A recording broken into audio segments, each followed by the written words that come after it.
Sticks and stones may break my bones.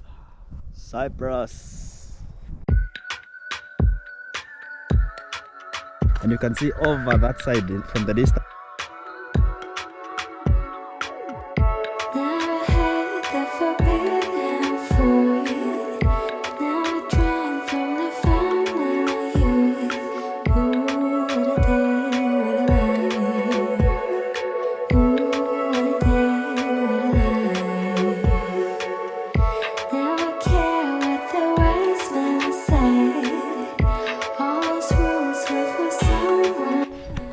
So now, my people, we are walking in this nice and calm area. Really nice, beautiful. Look, it's just green, and then it's just the road here and green. And we're trying to get to the other side, and that is where we have something called the Salt Lake.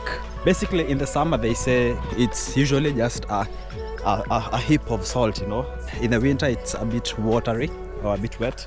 So we're gonna see, and hopefully we'll see some flamingos. So let's see if we can see some flamingos also. So this place is really chill, not much happening, and you can see over that side from the distance. We'll be going somewhere over there.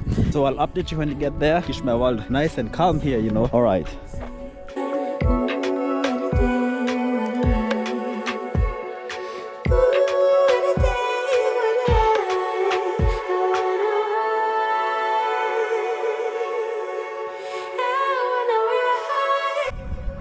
So guys, finally I've arrived in the Salt Lake. There is no flamingos actually, so I think they've already migrated back to wherever they came from, or maybe like from Africa, Naivasha, somewhere there. But it's a very nice place here actually. I'm on by the beach side here, and this is the Salt Lake. You know, this is the area, and it's a really nice and beautiful walk. If you guys can see through the bushes through there.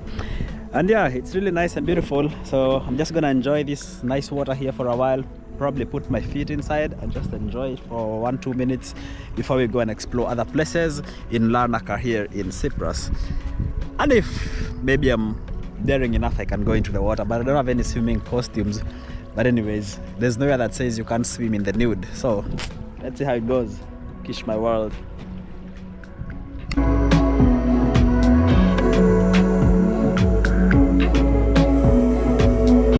Top of the morning guys. Kish my world, coming to you direct and live from the beautiful Cyprus, man. This is Cyprus.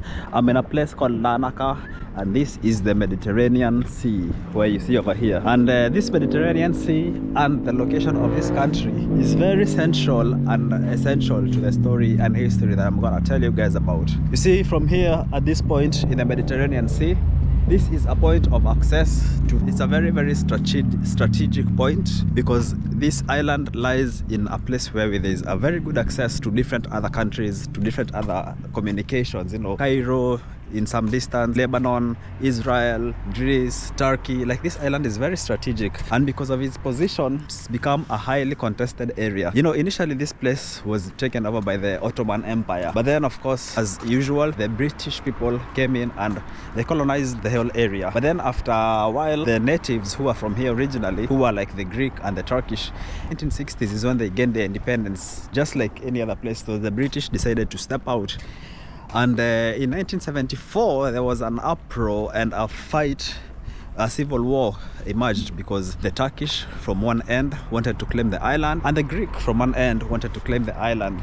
And that is where there was a lot of strife and war in 1974. And so basically the British were told to come and mediate and help to like try and solve everything. But then the British still have one point. Actually, they have 2 points in this island, and those points, they have their military bases there. And the British didn't want to choose a side and say, okay, you guys should do this or that, because whoever won the war, they wanted to be good friends with them. So basically, this place has been on a high war for many years, and that's why there is now the northern side, which is owned by Turkey, and the southern side, which is owned by Greece. But basically, the UN came in to just be like a mediator between these two warring countries, and then they just decided to have like a DMZ, you know, a place, like a line, a very strategic line that distinguishes from the northern Turkish side and the southern Greek side. Right now I'm in the southern Greek side, And tomorrow, or maybe sometime, we're gonna go and see the DMZ place, where you can see like it's owned and it's controlled solely by the people of the United Nations. And then you have to cross the border, then you're in basically like Turkey. It's like basically you're exiting Europe, but it's still one country called Cyprus. But the UN actually just recognizes Cyprus as an entity, but the Turkey recognizes the northern as Cyprus Turkey region. So it's very confusing. And then also there's also two strategic points owned by the British or the English.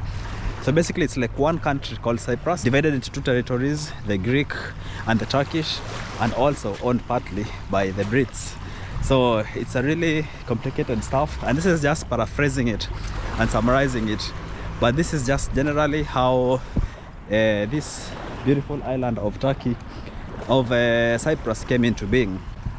And remember, if you cross out from the Cyprus, the south, you go to the north, and then you come back, there's some rules you need to think about, because you're like, it's like you're exiting the European Union, and then when you come back, it's like coming back to the European Union. So when you're here, there's the European Union rules apply. So you can get a fine if, for example, you go there and buy some stuff and then come back here. Also, if you have like a Schengen visa or something, if you leave to the northern side, you won't be allowed back because you have exited the Schengen area. So those are things to consider, even though you're still in the same country, you know, even if you have a visa that allows you to come into Cyprus. So yeah, it's really interesting, this place. It has a nice history, rich history, but it's also very nice and beautiful. As you can see, there's an airplane there which is setting down. There's like the boat here. Very beautiful area, you know. And this is in the area of Larnaca. And tomorrow we're gonna go into the capital. And actually in the capital, it's the capital of the northern and the southern. It's the same capital, you know, they share. So it's distinguished by that border where we're going to go and see. And then you're gonna see even the UN zone. So basically they say the Greeks own about 60% of the island, and the Turks own about 34%. And if you do 60 plus 34, it's not 100. The remaining is the like no man's zone, you know, the DMZ. The UN controls that, and it's a whole borderline cutting across the entire island. So very interesting history, but we'll get to see more of that as we go by. All right, Kish my world.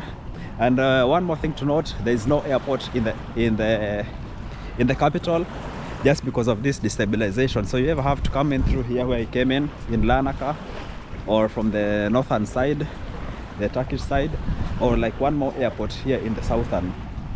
So that's how it is. All right, Kish my world, let's go explore some more. And that's the history of this island. Boom.